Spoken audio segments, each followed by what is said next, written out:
The Depth to Delve Deep by Writer. Chapter 32. The Holy Island of Iona. After waking up, Rote's ready to go, having already packed his borrowed backpack by burrowing one of the two blue bags as is with it, stuffed as a dead weight with all he can fit onto his back, while it shakes, shifts, and shimmies with each step. By the time he reaches the coach stance, his back has already reached its maximum amount of strain for the day. With his return ticket paid for, he boards the bus while the driver packs his backpack below. After arriving in Glasgow, he changes buses and heads towards Oban through the Highlands of Scotland. Along the way, a look back over the Loch Lomond is had. His sights are set on seeing Scottish castles high in the Highlands.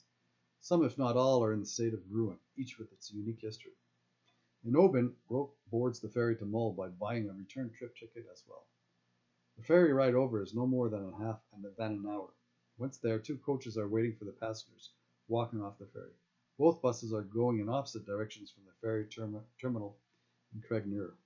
He would like to take the bus going in the direction of the island of Ulva. It's where his biological mother's maiden name, Maguire, became the Macquaries.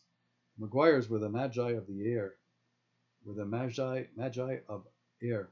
The Macquaries have been lords of the Isles for generations. Maguire and the Macquarie are considered one and the same names storied in cultured Celtic clans. One story has one of the last Maguire kings hurrying many of his people to Scotland for safety, where they became the Macquaries.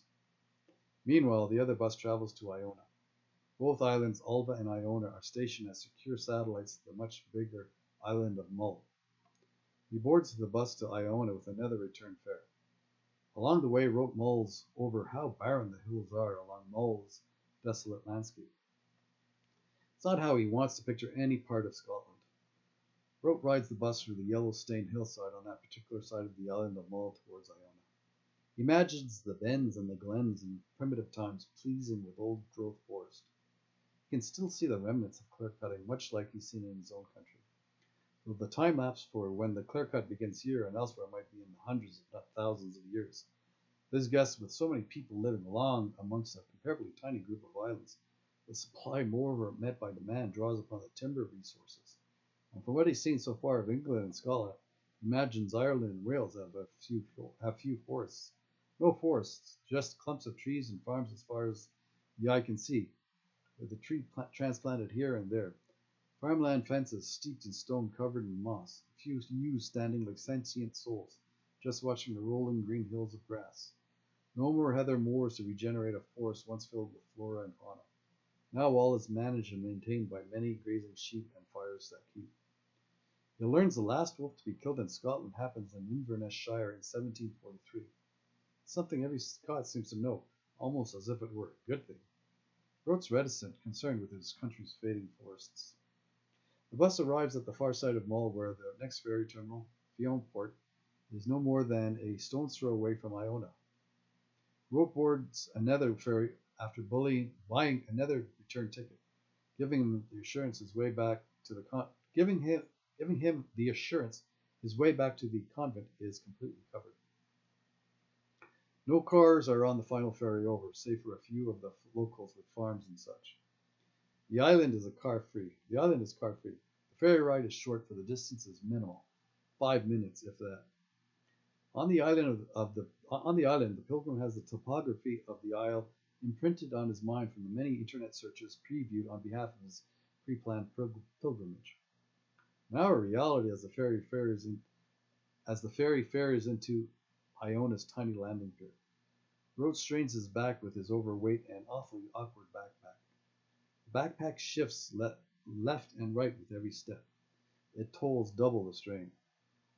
He steps ashore and up the ramp, bypassing the one-block town center towards the ruinous remains of an ancient Benedictine nunnery, beautified once by St. Bridget. There the pilgrim plumps his pack onto a bench, like a fasting bench bereaved of grievances. He sits and sucks back some bottled water. He digs into his box of granola. Rested, he proceeds to walk about the nunnery's crumbling masonry. Like most ruins, all that remains of this one are the retreat's remnants. A few stone arches intact and a stone outline of where the walls once were. Around a juxtaposed corner of the cloister, the most undiminished portion of the nunnery, Rote hears a sound. He makes his way to the sound. He sees a stone mason sanding down a stone slab into the shape and size, not to mention hue of an artifact. Although false in its origin, its likeness to the authenticity to the real ancient stone artifacts is impeccable, giving new meaning to masonry. The new mantra of the Masons: make the new look old. While walking from the nunnery to the abbey, he begins questioning the authenticity of what he sees and will see.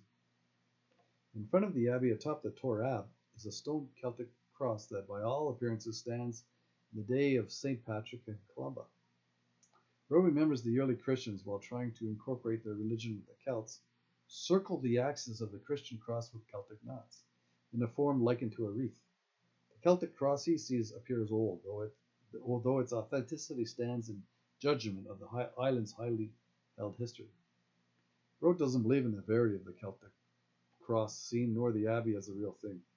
The abbey has been routed and rebuilt throughout the ages.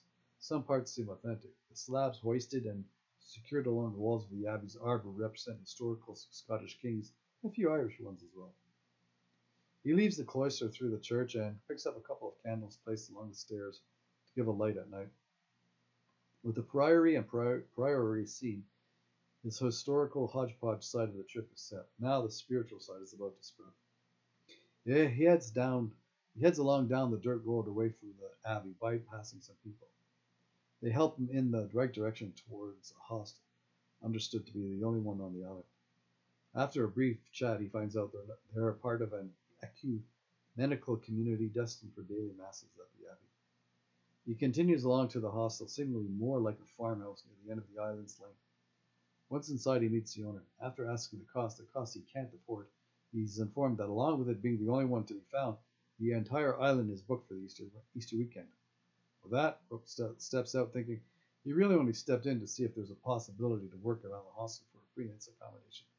Unfortunately, the individual is so abrupt in his demeanor, the chance of that happening is next to nil, especially since the place is already full.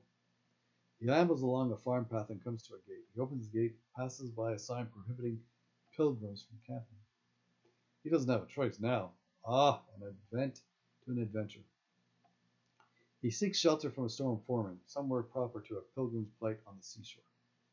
Down towards the shoreline he goes, ambling with an ambivalent appendage, sloshing through the cockle-shelled sand strands, seeking a spot for shelter. He plans to stay the entire Easter weekend. While he trudges, the weather is welcoming. The shoreline isn't. It's a rife wooden reefed coastline skewed with skerries and stacks, crags and cliffs, all found on the opposite side of the island from the ferry.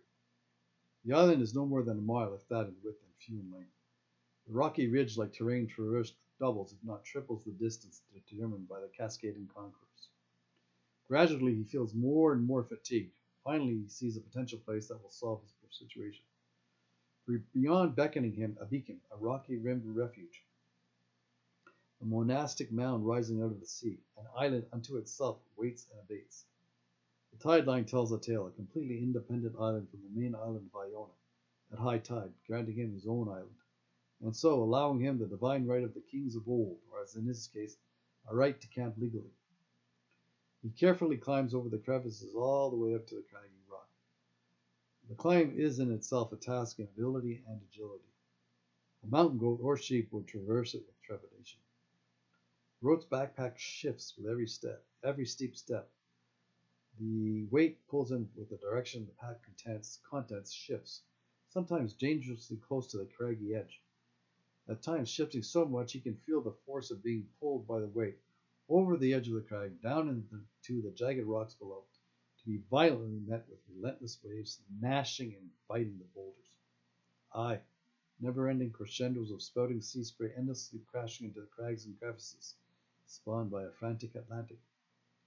Tentatively on top, he ruthlessly removes his rucksack and sits on it, rolls of smoke whilst panning out the panorama. Scenic scenario of sound and sight. The combers crashing all along the craggy coastline creates a classic chorus of claps, a deafening delight of a sea ditty. It enhances this whole picture painted by the spectrum staged by the setting sun. The thought that Ireland is just across the Atlantic from where he is consecrates the whole experience. So literally on a sloping ledge no larger than his arm's length lies down Rote, precipitously perched like a bird of prey. He places his heavy pack at the foot of his precipice to prevent him from slipping over the edge, with the thought he'll wake up with the sound of the sack crashing down below before he slips off, saving himself in the slab of time. Right. Over the deafening surround sounds of the sea manifesting endlessly, he'll hear the sound of his own sack splashing down, resoundingly rising above this crescendo of crashing waves like a mystical phoenix. Silently he lies there as those thoughts pensively pass. The soothing sun slowly sets. The two settle in. The stars shine brighter, twinkling through the night, nestling the nave. The following morning he wakes with aches. He finishes what's left of his water reserves. He digs into his backpack for the tangerines given, and with mouth-watering zest sups and sips his way through all of those tasty tangerines. His thirst is quenched. Hungry, he munches on morsels from a box of trail mix, though bought before beginning his adventure. A collection of oat flakes and not much else. He's misled from the picture on the box. Still hungry, he laps the last flake. Now, without food or water, he formulates a foray to forage with the few quid had. A plan to go to the town center, held by a handful of houses, is hatched. To buy another box or bag that's more representative of the granola in its domain. He'll buy some chocolate bars and restore his empty water bottles. He leaves his pack and hikes in the direction desired. He's still sore from the day before, but at least along this hike nothing is perpetuating the present discomfort. Rote can no longer be fooled after purchasing a clear bag clearly containing clusters of granola. He picks up a couple of jumbo chocolate bars.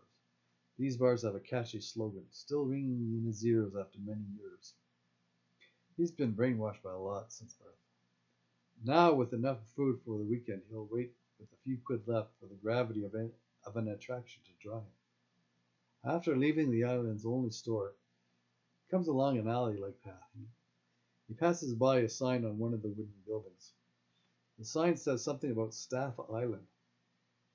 Upon looking more closely, he learns there is a boat tour taking passengers by way of the sea to Staffa, an old Norse name meaning Pillar Island, an island famed for Fingal's cave.